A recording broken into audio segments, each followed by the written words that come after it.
As soon as I start this, I'm going to ask you to come up. I kind of need.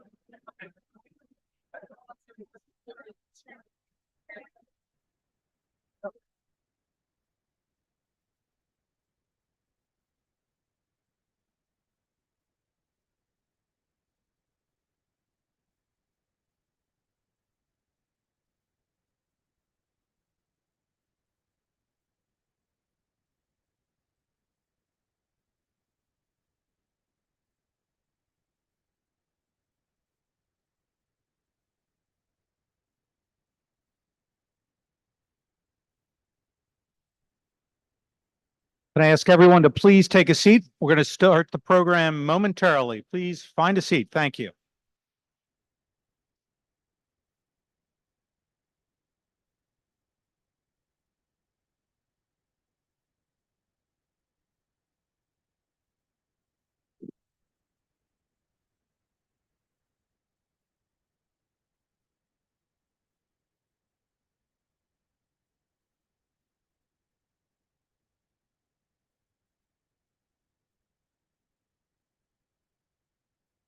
If everyone would please find a seat.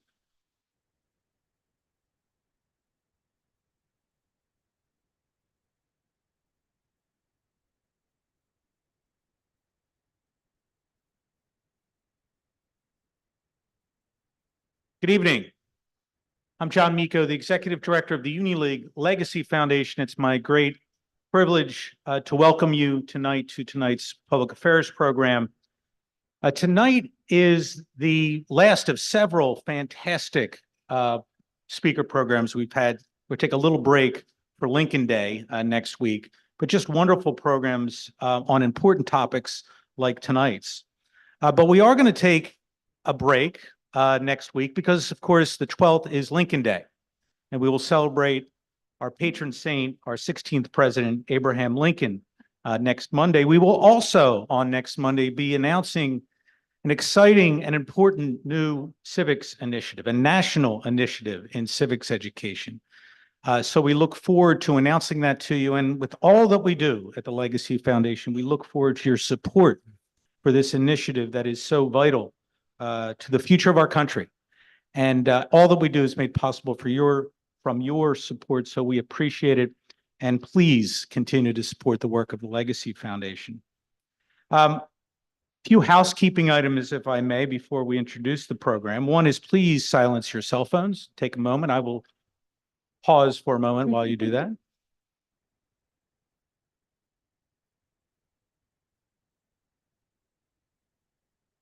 We will have a Q&A portion of the program, which we will do through the note card. So please just write your questions down, and staff will be around during the program to collect them. We'll get to as many as we can. And finally, upcoming programs, February 20, that is, I should say, upcoming speaker programs. February 27th, we have a Liberty series with Mark Rienzi, Religious Liberty in a Polarized America, a wonderful program on First Amendment. And then on the 4th of March, Bill McClay, The Remembered Past and the American Future. So a Liberty series program on March 4th. These programs are just a portion of what we do at the Legacy Foundation. We do many more programs, collections, civics education, scholarships. They all are because of our wonderful volunteer leaders. And to introduce tonight's program as one of those wonderful volunteer leaders, please welcome the Chair of our Education Committee, Mr. Steve Tarkett.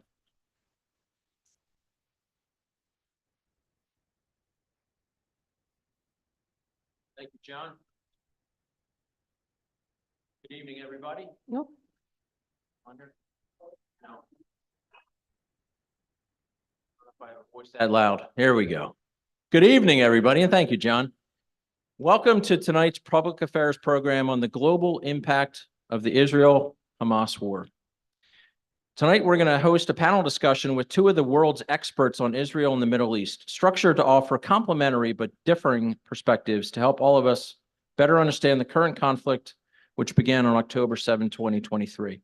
Our panel tonight will be moderated by Union League board member Farah Jimenez, a graduate of Penn Law who over the last 20 years has served in multiple roles in the nonprofit world. She's currently the president and CEO of the Philadelphia Education Fund. She serves on the editorial board of the Spanish language newspaper Al Dia, and is a regular panelist of 6ABC's public affairs series, Inside Story. Professor Joshua Krasna is a Templeton Fellow at the Foreign Policy Research Institute and Senior Fellow in the Middle East program.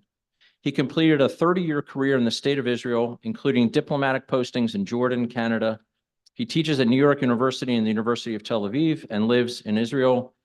Dr. Daniel Pipes is president of the Middle East Forum. He's the historian and author of 17 books, serves in both the Department of State and the Department of Defense, and is taught at the U.S. Naval War College, Harvard, and the University of Chicago. Ladies and gentlemen, please join me in welcoming our panelists.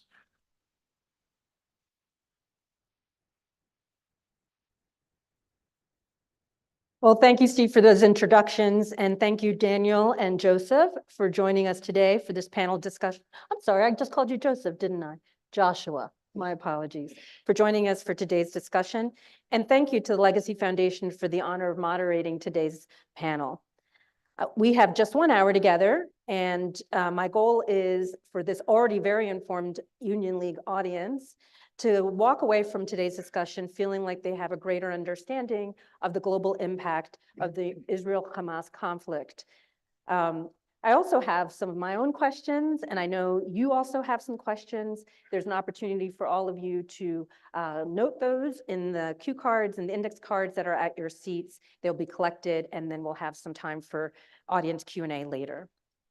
To kick us off, I'm going to invite our panelists to offer up a 5-minute opening statement that will frame the question of impact through their lens. How do they see the Israel-Hamas and its global impact? We'll start with Daniel Pipes. Thank you. And good evening, ladies and gentlemen. I've given many talks over the years, but I've not given an actual in-person talk since before COVID. So this is exciting and slightly intimidating. Actually, people in the room, not a Zoom call. So how good to be here. Now, there are many aspects of this war. I consider the Iranian attack on Pakistan to be the most surprising political event of the 21st century. But my comments will focus on an article I've been working on, namely, what's going to happen to Gaza after the fighting ends? As Israeli forces systematically destroy Hamas and control more and more of Gaza, the question about the so-called day after looms larger and larger. And there are many opinions that are being bruited about. The US government reportedly wants the Egyptian government to manage security in the Gaza Strip. Qatar says that the Palestinians should decide the matter. Natan Sharansky says that the Saudis and Emiratis should help build an independent economy. Nearly 40% of Israelis say that there should be Jewish settlement in Gaza. One analyst suggests turning Gaza into an emirate of the UAE. One, more exotically, even suggests taking the French-Monaco relationship as a basis. I have a much simpler idea. My suggestion is let Gazans rule Gaza under Israeli supervision. My hope and optimism rests on the fact that Gazans have endured something monstrous and possibly unique in human experience over the past 15 years. That is to say, exploitation by their rulers as cannon fodder for public relations. This means that however anti-Zionist they may be, most Gazans despise Hamas and want to move on, even if that means working with the Zionist enemy to run a no-nonsense administration. So I propose 4 quick parts and then a conclusion. Part 1 is Hamas versus the Gazans. For 15 years, Hamas purposefully tormented its subject population. Rather than sacrifice soldiers for battlefield gains, it has sacrificed civilians for public relations purposes. It repeatedly attacked Israel to provoke retaliation, correctly expecting that the bombs, destruction, and death that followed will bring support from legions around the world of many persuasions, Palestinian nationalists, the Iranian Turkish governments, Muslim sympathizers, Islamists, far leftists, and far rightists. After each attack, the narrative about culpability invariably shifts from Hamas to Israel, to Hamas's benefit. October 7th has disappeared. Perversely, the more misery endured by Gazans, the more convincingly Hamas accuses Israel of aggression and the wider and more vehement its support. As a result, in the words of President Joe Biden, quote, a significant portion of Palestinian people do not share the view of Hamas, unquote. Part 2, Gazans versus Hamas. Part 1, Hamas versus Gazans. Part 2, Gazans versus Hamas. Polling shows unequivocally that Gazans do not like Hamas. They agree with some of its views, but they don't like it. They don't like the fact that Hamas engaged in this massacre on October 7th and made no provisions. So, to give you just a few examples, 40% of Gazans view Hamas negatively. 42% agree with the statement, I hope someday we can be friends with Israelis since we're all human beings.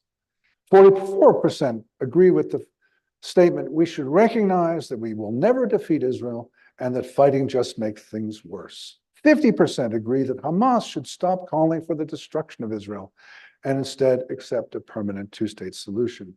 59% agree that the Palestinians should resume negotiations with Israel. And finally, 63% want personal direct relations and dialogue with Israel. In other words, while Hamas has the goal of destroying the Israeli state, a majority of survey respondents favor a two-state solution with an independent Palestine and Israel existing side by side. Not what Hamas has in mind. Hamas wants no Israel.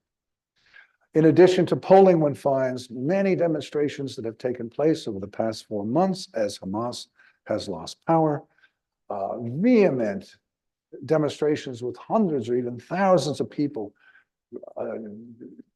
wanting the hostages released, wanting the war to end, wanting Hamas to stop.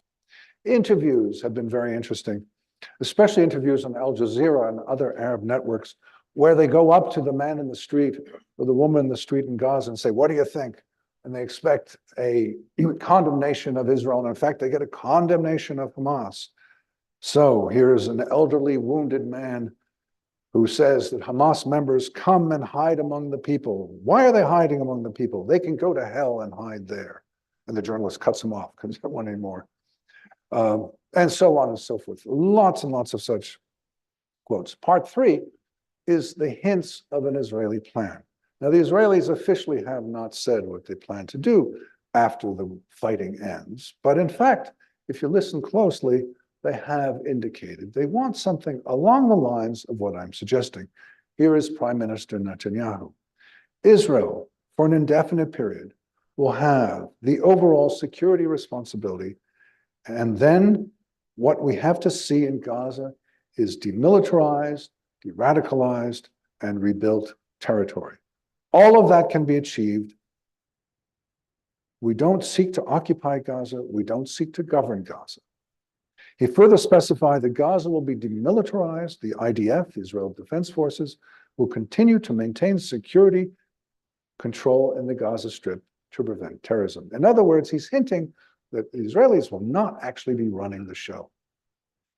There is support, fourth and final point, for this Gazan-led administration. For example, Secretary of State Anthony Blinken has said that Israel must be a partner of the Palestinian leaders who are willing to lead their people and live side by side with Israel. UK Foreign Secretary James Cleverly agrees. As soon as practicable, a move towards a peace-loving Palestinian leadership is the most desired outcome. In conclusion, upon seizing control of Gaza, Israel can reasonably expect to find plenty of Gazans ready to work with it to establish a new authority that returns them to a normal life. They will administer, police, teach, communicate, and provide municipal services. Gaza can become a decent place, economically viable, and a relative success story. Thank you. Thank you, Daniel. So Joshua, this is not a debate. So your opening statement will just frame how you're viewing the global impact of the Israel-Hamas conflict. So before I start discussing the global impact, I'm going to discuss a little bit the impact in Israel and regional impact. So October 7th obviously brought profound change in Israel. And the change it brought is that Israelis had been seeing themselves for many years, for the past 20 years, as part of the wider world. They felt they were able to travel throughout the world. They felt they were accepted throughout the world, and they felt they were becoming accepted in the region. And the attack, and especially the regional international response to the attack, right, which has caused an enormous gap between the way this crisis is perceived in international elites and in the media and the way that Israelis perceive the crisis that they're involved in, right? Israelis see themselves involved in a horrendous massacre, which has caused the country to need to respond to something that is unparalleled in its history and almost unparalleled in Jewish history. The rest of the world sees things very, very differently. And this has rolled Israelis back to the place where they feel they are purposely misunderstood, they feel they're isolated internationally, and that they only have themselves to depend on. And the feeling that the world is against us is very, very strong right now in Israel. And that has a lot of impact on what the possible solutions are and what's going to be after. The only bright spot seen in Israel today is its relationship with the United States, and specifically the unwavering support given to Israel by the US president, right? We always used to say that Netanyahu could, at the time, that Netanyahu could get elected in the United States and Trump would get elected in Israel. It's clear that if Biden ran for prime minister in Israel, he would easily win, right? The other thing we have to remember is the attack came when Israel was at the most serious, was in the midst of the most serious political crisis in its history, almost unparalleled internal division. And this has had significant results on how the war is prosecuted, and how the war is prosecuted has had significant political results as well. Politics have reasserted themselves quite quickly after October 7th. And today the calls for unity, there are a lot of calls in Israel to unify, are widely seen as an attempt by the ruling coalition to delegitimize criticism and to hold on to power. And the political crisis has led to a situation which added to the fact that this was a surprise on many, many different levels, in a lack of strategy and an inability or unwillingness to articulate the political end state and concrete measurable war aims that the military operation is meant to serve. So military operations are meant to serve political purpose. That right now is not something that's being expressed in Israel, mostly for internal political reasons. The hostage issue has moved for the majority of the population from an important but secondary consideration in the very beginning of the crisis. I think many people thought that this hostage situation would be solved as the military problem solved, and now it is becoming more and more the main focus of public opinion and main focus of criticism of the government. The crisis had extremely significant political and social ramifications in Israel. 200,000 people are internally displaced persons in Israel and have been internally displaced for 4 months. The most productive members of society, 360,000 people, have been called to reserve duty for over 3 months. My son-in-law was released yesterday after 122 days of active service, the longest active service that any reservists have done in Israel. Israel's relations with its peace partners, including the Abraham Accord partners, have survived so far. Strategic calculations that brought these countries to make peace in Israel or to maintain their peace with Israel have remained operative, but the warmth and the expression of these relations has gone down. The new pieces are in danger of being as cold as the old ones. And though those, even the old ones, are not as cold as they seem on the surface. And the tide of regional integration, which seemed to be gaining momentum over the past year or 2 or 3, has been significantly slowed. There are a lot of economic consideration. There are a lot of economic follow-on impacts. The Houthis have gotten involved, and this has internationalized the crisis in a way that I think is not always perceived as clearly, unless you're somebody who depends on shipping things between Asia and Europe, in which case you understand exactly what's going on. And I think I'm going to stop there. And I think those are the main points that I think are really important to think about this crisis. So neither of you mentioned the one country that kind of circles this conflict, Iran. And specifically, this notion of the Iran-led axis of resistance, which is formalized in the roles that Hamas, the Houthis, Hezbollah, and the Islamic resistance in Iraq have engaged in, and trying to, one might argue, broaden the scope of this war and invite the West and the US specifically into it. Can you give us more of a sense of what is the role Iran is playing? And when they say we're not involved, are they speaking truth, or is there something else going on? I'll start with you, Daniel. The Iranian regime has been at odds with the West and the United States in particular, Israel in particular, for 45 years. The Iranian regime has been cautious through this time. Suddenly, in the past few months, it's abandoned its caution. Most dramatic are the Houthi attacks on shipping in the West, in the Red Sea, but also the attack by Hamas, the attacks by Hezbollah from Lebanon, the attack from Iran onto a ship going to India, the attacks in Turkey, the attacks in Europe, suddenly, and of course, the attacks on the Americans in Jordan, killing 3, which was a culmination of about 160 previous attacks on American installations, which had not killed anyone. There are lots of different potential explanations for this shift. I can speculate, but I don't know why. But it's clearly a ramping up. And clearly, the Iranians feel confident that the time has come for them to challenge the American presence in the Middle East in a way they had not been confident to do before. And now they have backed down as American aircraft have attacked in eastern Syria and western Iraq. The Iranians seem to be indicating that's it. They're not going to look for more fighting. But it's very unclear what the Iranians are up to. It looks like they feel they're now in a position to challenge the American presence in the Middle East and to push the United States out, and perhaps to replace it with China, Russia, and their own forces. Joshua, I'm going to assume that when you're speaking, Daniel, that you're viewing the actions as Iranian-led, not just Iranian-backed.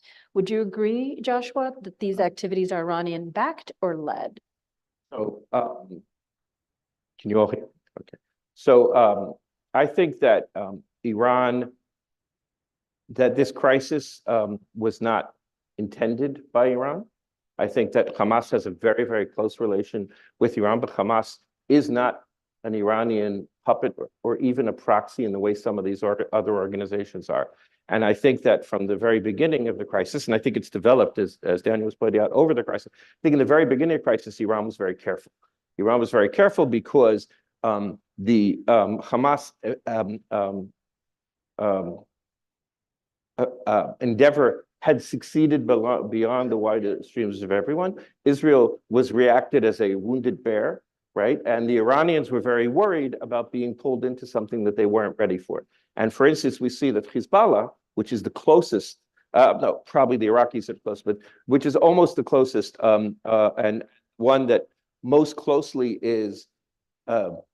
bridges the gap between a proxy and a puppet, has been extremely careful. The border with Lebanon has been extremely warm. People have been killed on the border.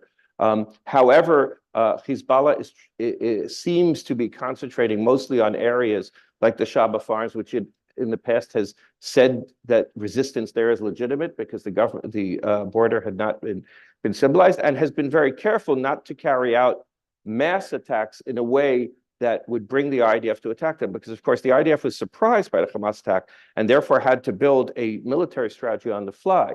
And what the IDF would love to do is to shift over to do what it's been planning to do for the past 20 years, which is to wipe out Hezbollah, right? So, and I think Hezbollah understands this and is acting in a fairly restrained manner. The farther away you get from the borders of Israel, the more I think Iran and Iran's proxies feel that they can act more freely, because the chances that it would draw an Israeli reaction that could be incredibly destructive is less.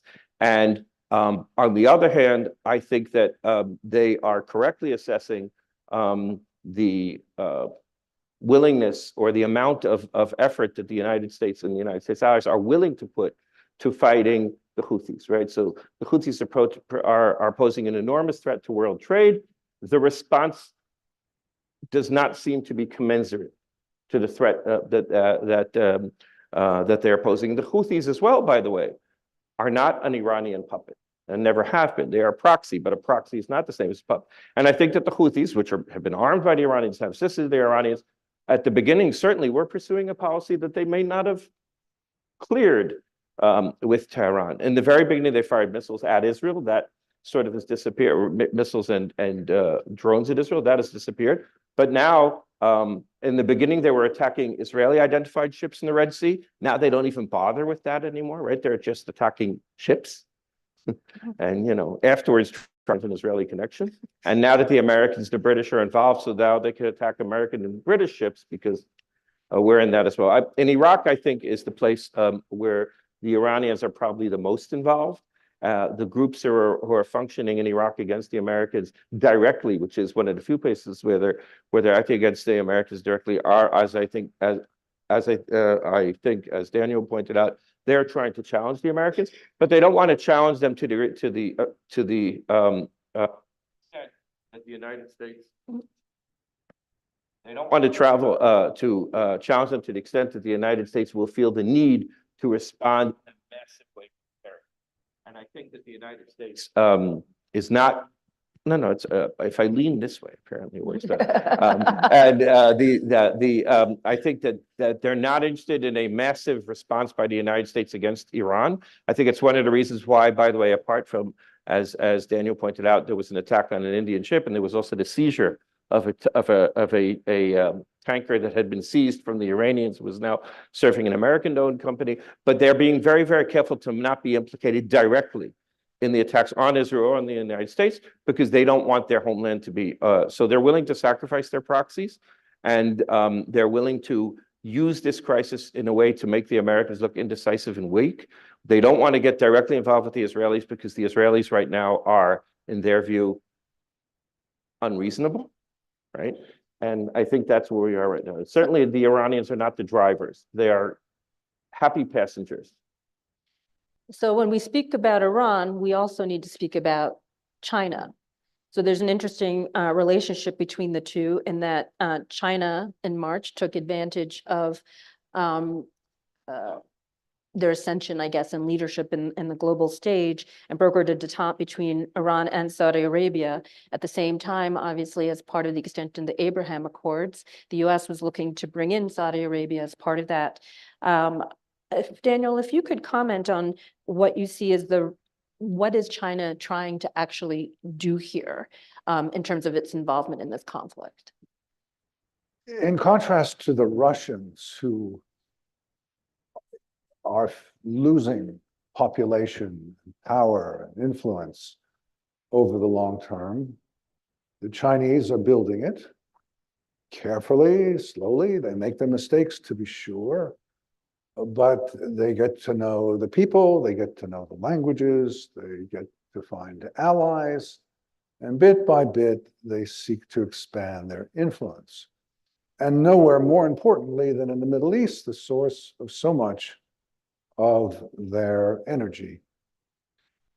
As you mentioned, the Saudi-Iranian rapprochement was one aspect of that.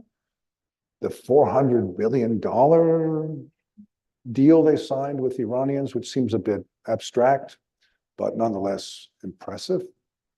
And many, many other attempts to move in, to buy ports, to build railroads, have given the Chinese a substantial presence quietly, without alarming Americans or Europeans, that they hope to build on in the future. Again, this is great contrast to Russia, which is noisy and aggressive and fundamentally weak. The Chinese are careful and building and fundamentally strong.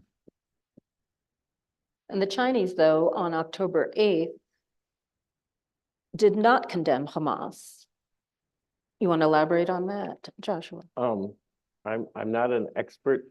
I'm not much of an expert on China, I should say. I think China is following this crisis in such a way and not condemning Hamas as part of this because they don't want, if they condemn Hamas, they are offending people in the Arab and Muslim world. And and the Arab and Muslim world is one of the places that they like to play. It's one of the places they need in terms of energy. And it's one of the places where they are in a kind of zero-sum competition with the United States over influence. And China, Daniel had quoted some polls before. So there have been polls that have been carried out in the Middle East. China is much more popular in the Middle East among Middle East populations than the United States is. By the way, so is Russia. And they have no Israel's a little country. We're scrappy, but we're a little country, and there are a lot more Muslims and Arabs than there are, so they don't see any incentive there. The interesting thing I think that's going on both China and Russia is that the crisis in the Red Sea is affecting both of them economically quite significantly. The crisis in the Red Sea has basically raised the price of Chinese exports to Europe. And the ships that are, the vast majority of the oil tankers and gas tankers that are not going through the Suez Canal are actually carrying illegal Russian oil to China and India. So they're actually going through, by the way. The Russian ships go through and they broadcast, we're not Israeli, and you really don't want to attack us, right? And but those are carrying, at this point, Russia is the largest supplier of oil to both China and India. And the second largest are vague other ships that serve in the Black Fleet. And the third largest is Malaysia, which, as you know, doesn't produce much oil. The Malaysian oil is, of course, smuggled Iranian oil.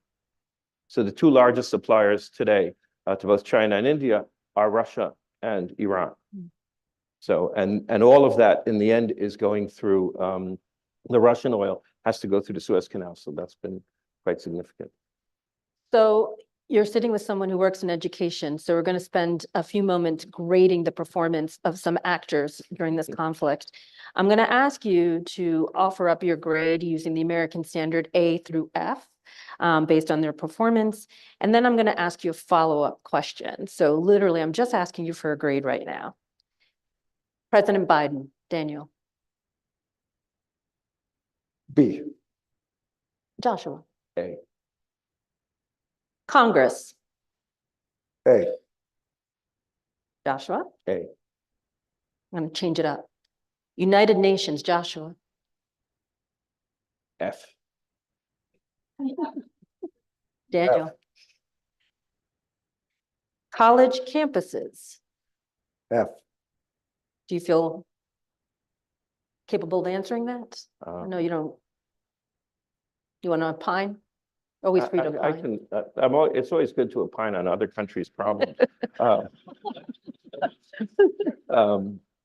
Yeah. C minus. C. Okay, great. Mainstream media, Joshua.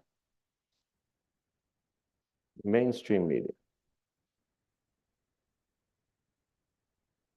C. C. C. Okay. So we're going to start with the failures. What would it take for the United Nations, in both of your estimation, to move up from the failing grade of F, even to D? So I'll start. Okay, Josh. From the point of view of Israel, the United Nations has always been an F on Israeli issues. Sometimes it's raised itself and gotten to the point of D minus. But the United Nations is for many, many years, right? Since the United Nations agreed to set up Israel, it's at least the past 40, 50 years, the United Nations is in fact, and is widely perceived as Israel as irreparably anti-Israeli, never says the right thing about Israel, always says the wrong thing about Israel, And in the present crisis is both ineffective and ridden with anti-Semitism. Daniel, would you like to comment? The United Nations is not a arena where anything positive can take place. It's an arena for polemics and hatred and so forth. Nothing good happens there. At least in this So they context will maintain their F grade. of Okay. it's pretty permanent, I'm afraid. Well, let's hope for something more hopeful with the college campuses. So you started with an F, Daniel. What would it take for college campuses to move their grade up? Well, I started something called Campus Watch in 2002, which despite the grandiose name is in fact a critique of Middle East studies at American and Canadian universities. And I think it's the professors of Middle East studies, not the professors of biology or English, not the students, not the administrators, who are the key. And the professors see themselves in general, not all, but in large majority as being politically engaged and needing to influence their students. When I taught at university, I made it my goal that the students would have no idea what my politics are, that I would teach as objectively as possible. I wish they would do that. I wish they would seek objectivity. It's always difficult to achieve, but seek objectivity. The University of California at Berkeley just yesterday issued an invitation for 2 series of discussions of lectures about the Israeli-Hamas conflict, in which it produced 3 watermelons, which is the sign of Hamas, and the verb kawam, which means resist. That's not seeking objectivity. That's being a party to the conflict. It's not what the university should do. So seeking objectivity would be one Seeking way they could objectivity. improve upon their grade. I'm not going to make you opine on the American college campus. I'll Oh, find in one thing. fantastic. I think that everything Daniel said is right, but it's more profound. If 30% of Americans between the ages of 18 and 29 have questions over whether the Holocaust occurred, right? So that's not the problem of professors of not only the problem of professors of Middle East studies. I think there's a lot of shallow thinking among young people, not only among people. I think there's a lot, intersectionality plays a major role here. People feel that if they don't like something, then they have to not like a lot of things that go with it. I think social media has accelerated this tremendously. I was in college, Israeli and in college in the United States in 1982 during the first Lebanon War. It was really hard to be an Israeli or pro-Israeli there, but it was limited because it wasn't something that, you know, hundreds of thousands, millions of people become radicalized. You know, everybody who used to be an infectious diseases expert and then afterwards was an expert on Ukrainian history is now an expert on the Palestinians. And I think that this is something that is something that's profoundly problematical in Western society in general. It's reflected more among young people because young people are stupid, stupider, right? But you know, we're pretty stupid too. But and I think that it's a broader problem. It's a problem not only of education in terms of elite universities. It's a problem of education more in general, of people being able to understand the difference between facts and opinion, people being able to understand what expertise means and who's an expert. And the reason I gave a C to universities is just, I know that this is very high profile in some universities. I'm not sure it's true about all the universities in the United States. Yeah, I think that's fair. Surprisingly, both of you gave a higher grade to the mainstream media. So Joshua, I'll start with you. Why a C for the mainstream media and how can they improve upon that? So first, I'm a professor. A C is not a good grade. That's a gentleman's C, right? Isn't that what they used to call A it? C is not a good grade. I'd say that the mainstream media, first of all, the mainstream media includes a lot of pieces of the media, which I think have done better job than others. I think that some, certainly in the American media, people have, in the end, under pressure, been able to admit they made mistakes and repair those mistakes. I think that some of the major media organizations are quite good.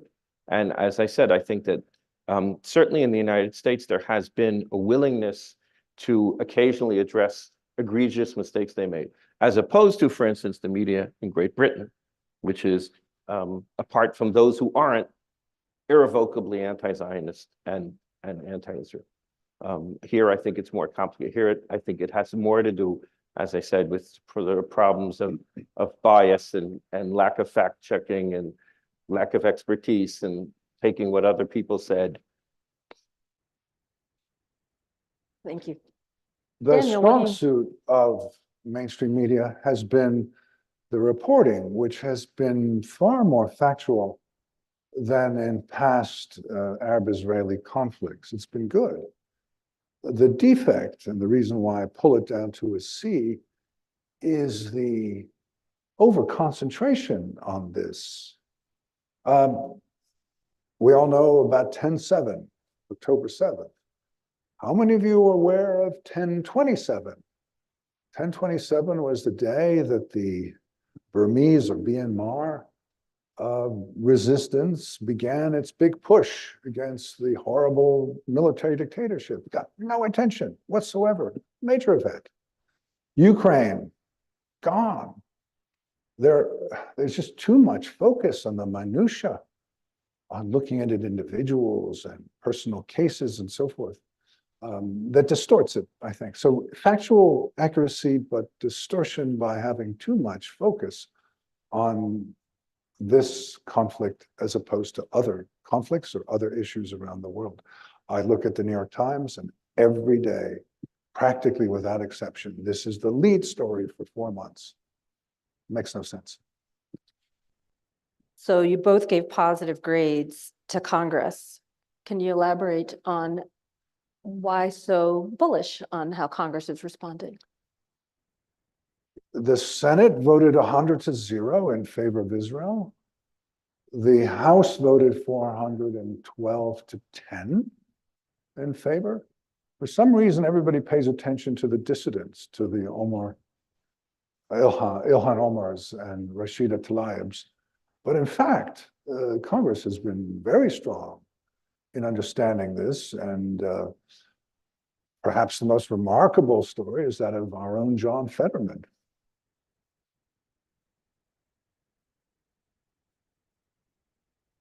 Joshua, that got a stir. Wow. Joshua.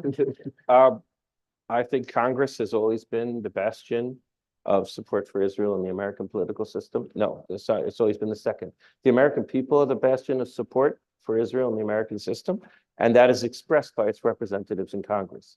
And Congress has been consistently, as Daniel pointed out, with sort of some very vocal and obvious exceptions. Congress has been consistently both pro-Israel and understands and is interested and expresses understanding of the complex environment we're in. When there's place to criticize, people know how to criticize, but they fundamentally understand that Israel is an ally of the United States, and that Israel. I've spoken to a lot of people who said to me, "Well, it doesn't matter who started," and thank goodness Congress isn't there, right? So I will, before we move on to audience questions, want to know why you gave President Biden an A. And Daniel, what would it take for President Biden to get an A from you? When President Biden arrived in Israel, it was an incredibly moving event. You can see it moves you still. President Biden has a long history. He likes to point out that he met Golda Meir back when he was a freshman senator in the late 60s.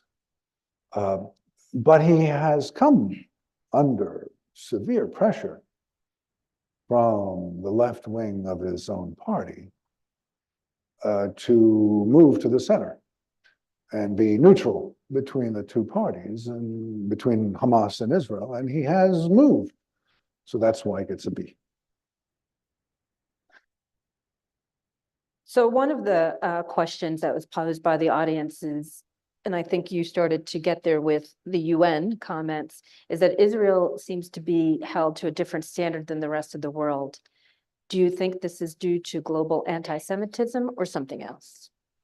So I think it's due to two things. I think there's a lot, yes, a lot of it has to do with latent and non-latent anti-Semitism throughout the world.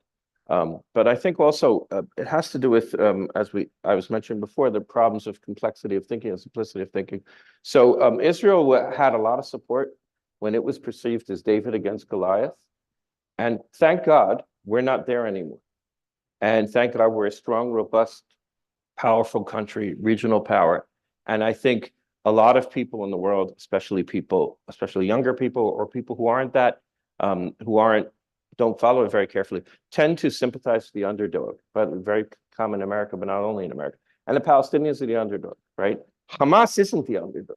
Palestinians are the underdog. And as a friend of mine in the Gulf said to me, he said, it's very difficult for people in the Arab world and the Muslim world, I would say also in the American left, to criticize Hamas because Hamas is doing such a good job of saying, well, criticism of us is criticism of the Palestinians.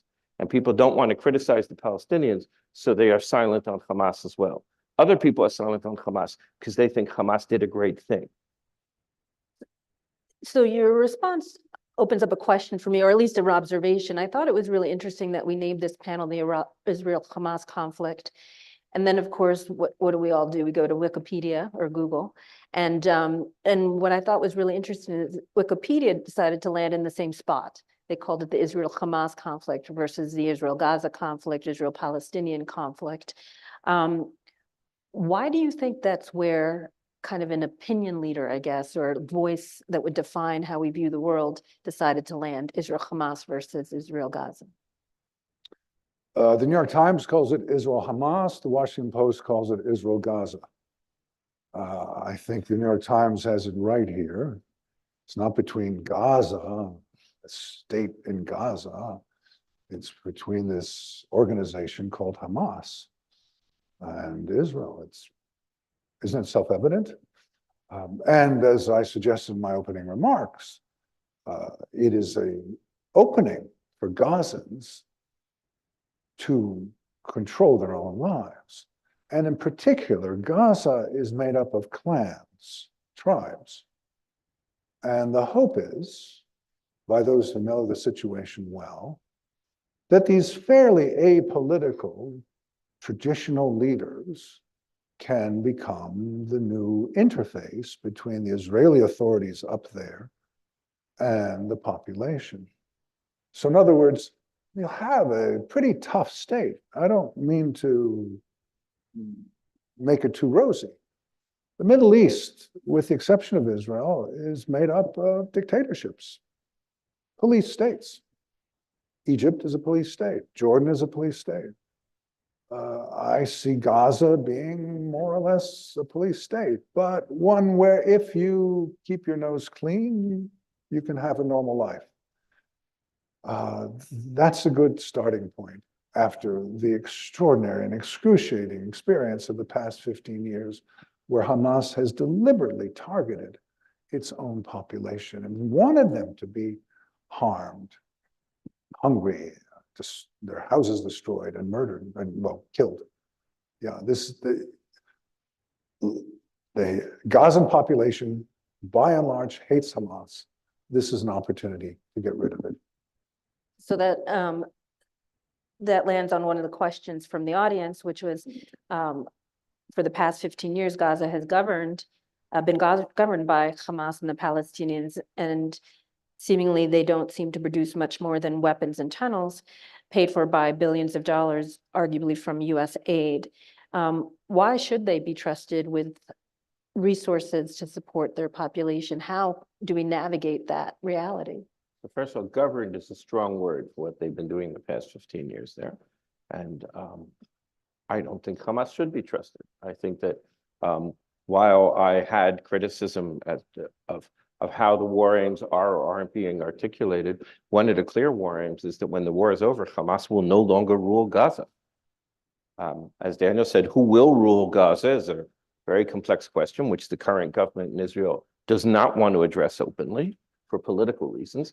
However, it's clear that Hamas is not fit for purpose. It was clear from the beginning, right? But Hamas, people in the West had said, "Oh, well, Hamas was elected." Well, it wasn't, right? Hamas won or didn't won a majority in the parliamentary elections in 2005, but seized power in Gaza by force and has ruled it by force since then. And there have never been elections in Gaza since 2005. So Hamas is a occupying army in its own territory, and certainly now for Israel, right? Not only do we sympathize with the suffering or many of us sympathize with the suffering of the Gazans, but we, Israel, can no longer have a Hamas state on our border. So it's not going to continue. So it's not that. So the answer to the question is, you're absolutely right, and that's not going to happen. Mhm. I'm going to ask you a different question, Daniel. Which would hurt U.S. international standing more? Failure to fund Israel or failure to fund the Ukraine? Sorry, say it again. Which would hurt the U.S. international standing more? Failure to fund Israel or failure to fund Ukraine? Okay. Failure to fund Ukraine. Ukraine is in desperate need of funding. It got a big tranche just a few days ago from the EU, over $50 billion, but basically for non-military purposes. The Ukrainians desperately need not so much money, but arms that is funded by the money. The Israelis can also use arms, of course, more, better, but they're not desperate like the Ukrainians are. They have a considerable stockpile. They have a major military, and they're facing an enemy that does not have a comparable force. It's not, the Hamas is not Russia. So I'd say Ukraine. Joshua, what are your thoughts on that? So Israel has been the largest recipient of U.S. Military and civilian assistance. Now it no longer receives civilian assistance since 1977. And I think that no matter how, and I think that providing assistance to Ukraine is incredibly important. I think that it's also important for the United States to be not to be seen as backing down from something that it has seen as its most significant Middle Eastern security investment over the years. I think the other thing that we tend to forget, and by the way, I'm a person who thinks that Israel probably should give up American military aid for its own reasons. I agree. But I think that one of the things we tend to forget is Israel did something to receive that aid. The aid to Israel is entrenched in the Israeli-Egyptian Peace Treaty of 1979. That's why Egypt, by the way, is the second largest recipient of U.S. military aid. That was put into law under a treaty that was signed, and Israel and Egypt signed that. And one of the things that they agreed, one of the reasons they agreed to it, or one of the things in the treaty that they both signed, was that they would receive a comparable amount of, by the way, the amount doesn't change. The amount is the same every year, so it goes, right? They will receive, that Israel will receive $3 billion a year, and Egypt would receive 1.8, which is 60% of what Israel, whatever Israel receives, Egypt receives 60% of it. And that's written into the peace treaty. So when people talk easily about canceling, right? Not when us Israelis say giving up, but when people talk easily, we have to understand that it's actually a treaty obligation that the United States has. 2 points. One is that the Iraqi and Afghan governments have received far more than Israel. It tends not to be seen in the same light, but far, far more.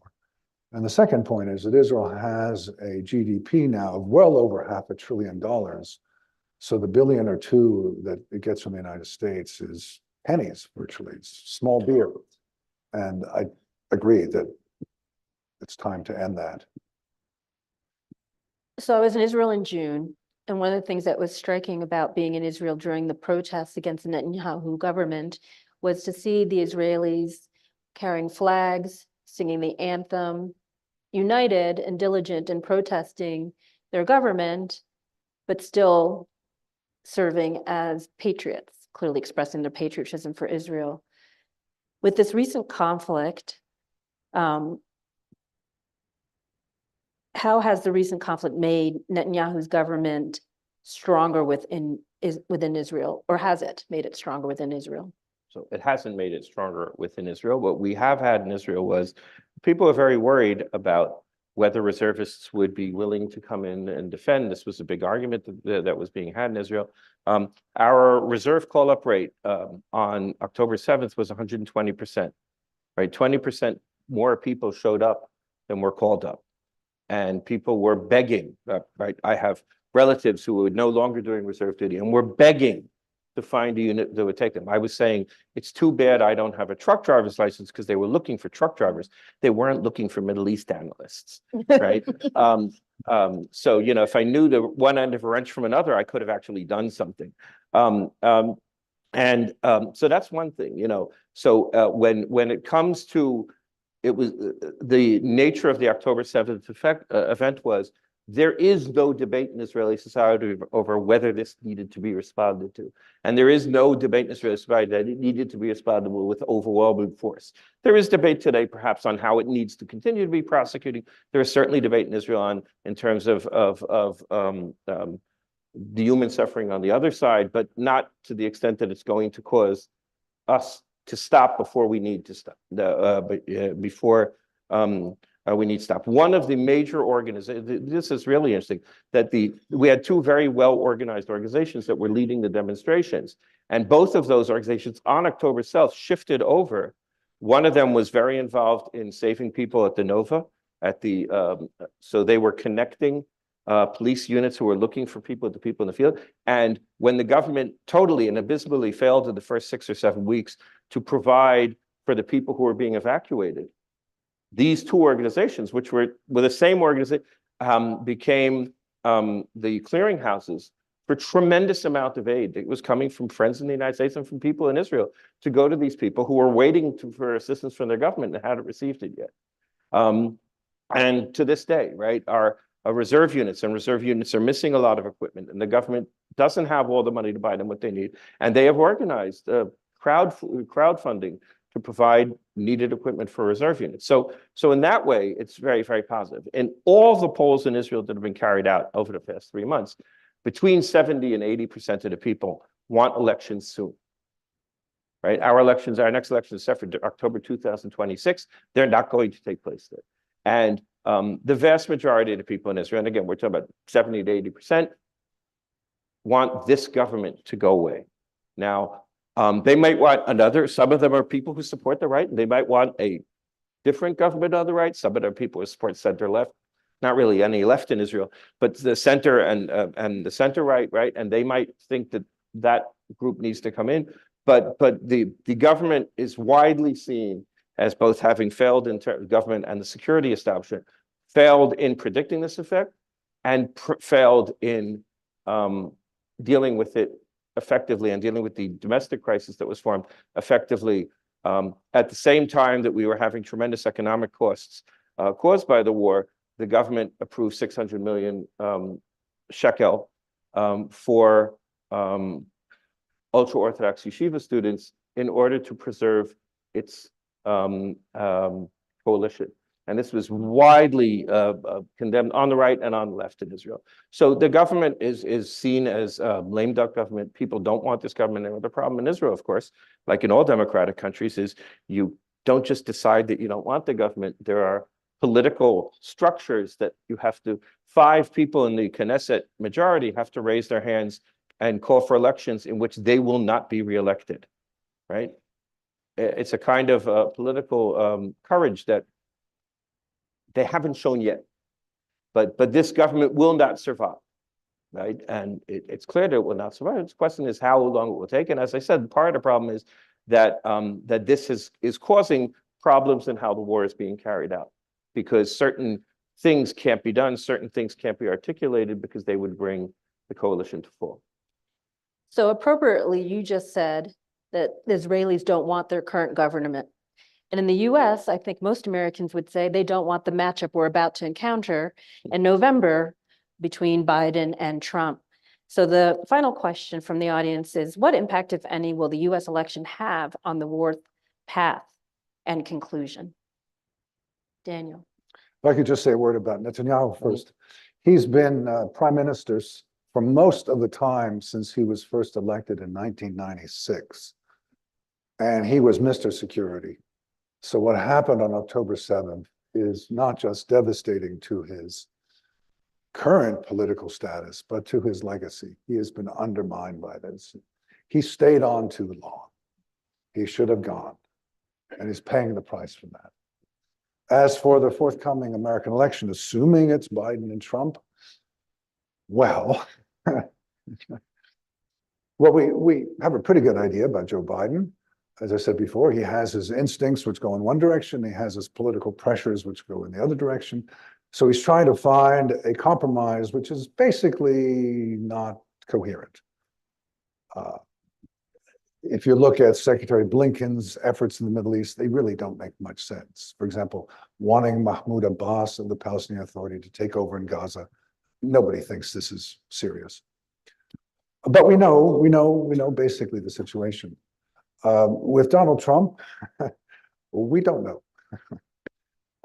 He had a record in his 4 years that was very pro-Israel.